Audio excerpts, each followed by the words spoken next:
Most people quit at 40% of their potential. Imagine what your life could be if you broke your limits. 40% is a lot. Your weight loss plateau, your business failing, your relationship ending. 40% seems like rock bottom, but you're wrong. Because this isn't just a book, it's a war cry for your soul. Today, we dive into the brutal, inspiring story of David Goggins, the man who turned pain into power and suffering into greatness. It all started when David was just a kid. He grew up in an abusive home in Buffalo, NY. His father, a Vietnam War veteran, beat him, his mother, and controlled their lives with fear. As a young boy, Goggins developed a stutter, lacked confidence, and failed in school. I was broken before I even knew what broken was. He struggled with racism, poverty, and learning disabilities. He was overweight, insecure, and full of hate. At 300 pounds, David worked as a pest exterminator. He was depressed, ashamed of himself, and running from life. But one night, everything changed. After watching a Navy SEAL documentary, something snapped inside him. He realized that no one was coming to save him. He had to become his own hero. Now comes the big twist. David had 3 months to lose over 100 pounds to qualify for SEAL training. He was laughed out of the military. They said it was impossible. But David didn't care. He went home, put on his running shoes, and started to run. That day, David ran 5 miles, the longest he'd ever gone without stopping. His heart pounded, lungs burned, and legs screamed. But he kept pushing. Why? Because David had a dream. It wasn't just about getting fit. It was about proving everyone wrong. He joined a gym and met a trainer who taught him the basics. Squats, deadlifts, cleans and jerks, bench press, rows, pull-ups. David trained like a madman. He ate clean, cut junk food, and slept right. He woke up early, train, work, repeat. 3 months later, David showed up at the Navy SEAL office. They checked his weight. He'd lost 128 pounds. He qualified and soon became a SEAL. But this is where things get crazy. David failed 2 times. First time, he fractured his foot and tore ligaments. Second time, he got pneumonia and almost died.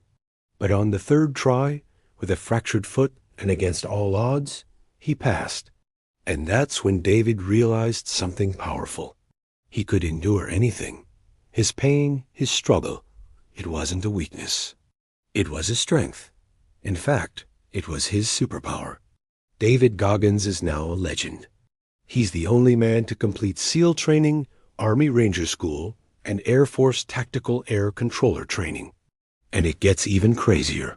He's completed more than 60 ultra-endurance events. He once ran 100 miles nonstop through the scorching Nevada desert, finishing in just under 24 hours. And he did it barefoot. He also holds multiple Guinness World Records for calisthenic exercises. For example, he shattered the world record for the most pull-ups in 24 hours, doing a staggering 4,031 of them. That's over 168 pull-ups per hour for a full 24 hours. And to top it off, he's written 4 best-selling books and coached countless people worldwide. So here's the question. What's the secret behind David Goggins' success? How does a guy with dyslexia, who grew up poor in a violent home, who weighed 300 pounds, become one of the world's toughest men? Well, let me tell you, it's not about luck or being born with a silver spoon. It's all about mindset. In his book, David talks about something called the cookie jar. You see, our minds have a way of forgetting our past accomplishments, especially when times get tough. It's easy to forget those wins, those moments when we felt strong, capable, and successful. But David says we need to keep these memories close, because when things get hard, these memories become our fuel. He calls them the cookies in our mental cookie jar. So whenever you're facing a challenge, close your eyes, look back at your life. Remember those times you overcame obstacles, achieved goals, or helped others.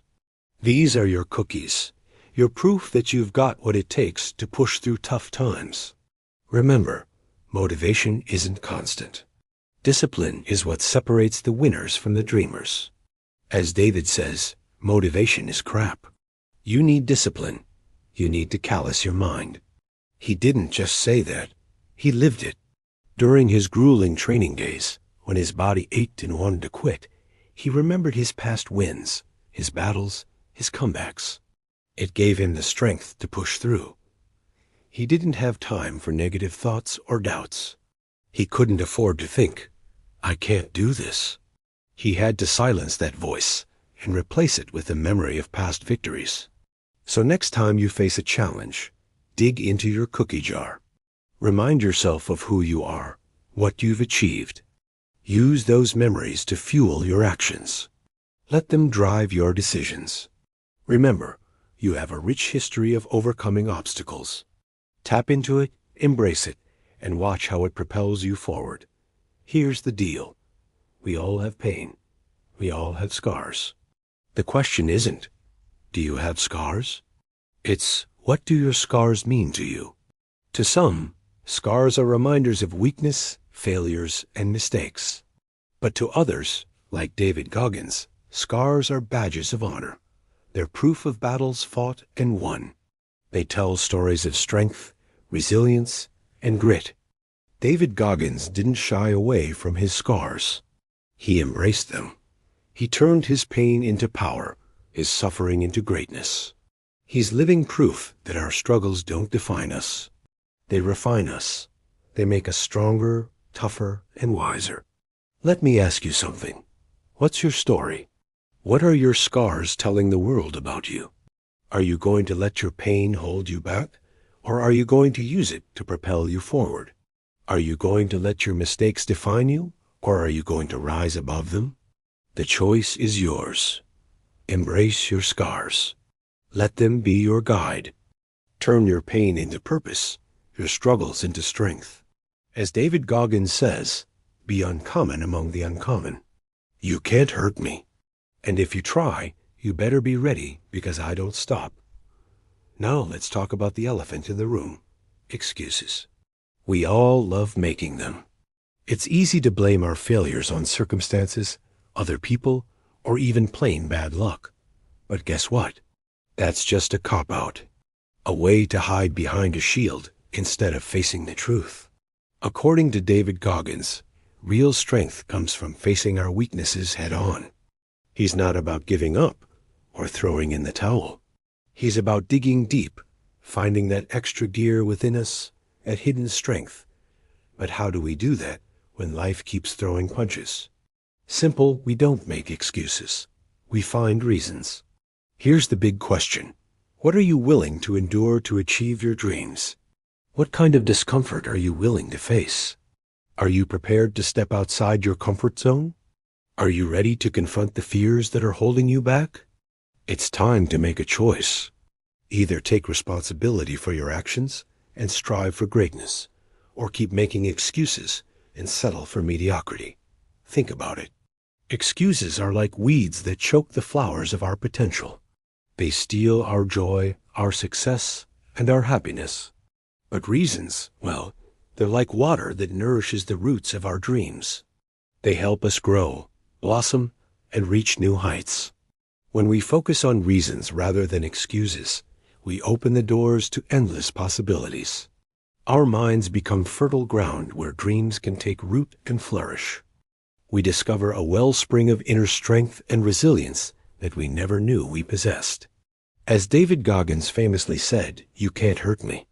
And if you try, you better be ready, because I don't stop. It's time to reclaim your life from the clutches of excuses. It's time to start focusing on reasons.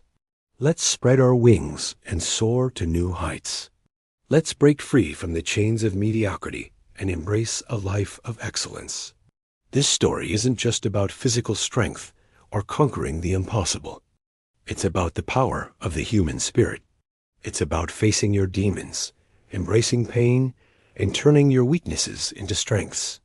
As David Goggins proved, it doesn't matter where you start or what challenges you face. What matters is what you do with what you have. So here's your call to action. What are you waiting for?